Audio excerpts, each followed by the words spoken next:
Pendant les mois d'hiver, vous avez moins de travail dans le jardin. C'est en réalité le moment idéal pour vérifier, entretenir et éventuellement réparer vos outils de jardin. Les équipements rouillés, endommagés ou sales fonctionneront moins bien et seront également plus dangereux. Contrôler votre équipement vous permettra d'éviter tout cela. Pour chaque outil, vérifiez d'abord qu'il soit propre. Normalement, vous les nettoyez immédiatement après usage. La saleté incrustée sera beaucoup plus difficile à retirer. Par ailleurs, cela vous évite de propager les maladies des plantes, les moisissures, les œufs d'insectes et autres mauvaises herbes du jardin. La saleté plus superficielle peut, elle, s'éliminer rapidement avec un jet d'eau ou en la brossant. Si vous avez dans votre jardin des plantes qui lâchent de la résine, vérifiez qu'il n'y en ait pas sur votre taille et ou votre cisaille, et si nécessaire, retirez-les avec de l'eau savonneuse. Mais pensez à bien sécher les outils par la suite pour éviter la rouille. Vous empêchez les outils en métal de rouiller en les protégeant de temps en temps avec une huile comme une simple huile pour salade ou un multispray. Si vous repérez de la rouille quelque part, enlevez-la avec du papier de verre fin ou de la laine d'acier. Essayez de décoller la rouille plus tenace en plongeant le métal dans un bain de vinaigre blanc. Si vous avez du matériel avec un manche en bois, vérifiez qu'il n'y ait pas d'échardes. Il suffit pour cela de les poncer si vous en remarquez.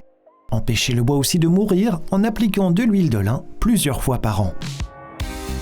Un autre point important à retenir, aiguisez vos outils à temps. Il y a votre pelle, vos cisailles, votre taille et votre tronçonneuse et votre tondeuse à gazon. Aiguisez, vos outils feront toujours un meilleur travail. Par ailleurs, un conseil, pensez aussi à suspendre vos outils tranchants, sinon ils s'émousseront plus rapidement si vous les laissez traîner au sol. Les appareils électriques peuvent se nettoyer de l'extérieur avec une brosse ou même une vieille brosse à dents. Pour ôter la poussière et la saleté de l'intérieur, un compresseur d'air sera une bonne option. Il vous suffit de diriger l'air vers les bouches d'aération. Si votre outil peut à nouveau faire circuler l'air, il surchauffera moins et donc s'usera moins. Pour un nettoyage complet, là vous démontez les pièces et vous les nettoyez avec un produit dégraissant. Le câblage peut lui se nettoyer avec précaution à l'aide d'un chiffon légèrement humide. Ensuite, séchez tout soigneusement. Aujourd'hui, de nombreux outils et appareils s'équipent d'une batterie lithium-ion.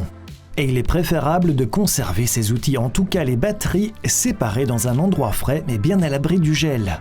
Idéalement, les batteries ne devraient pas être complètement chargées lorsque vous les rangez, ainsi elles ne perdront pas une trop grande partie de leur capacité. Si vous avez un appareil cassé et que vous savez ce qui est abîmé, vous pouvez commander une pièce sur le site officiel de la marque ou envoyer immédiatement l'article en réparation. Une autre option consiste à faire appel au service de réparation de votre magasin de bricolage local.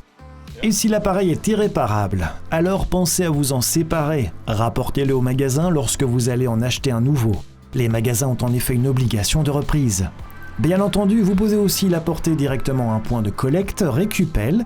Ainsi, vous pourrez être sûr que le vieil appareil sera recyclé correctement. Les différents matériaux et composants recevront une nouvelle vie. Voilà comment lutter tous ensemble contre la pénurie de matières premières. En vérifiant vos outils dès l'automne, vous pourrez alors commencer à travailler dans votre jardin quelques mois plus tard avec des outils fiables.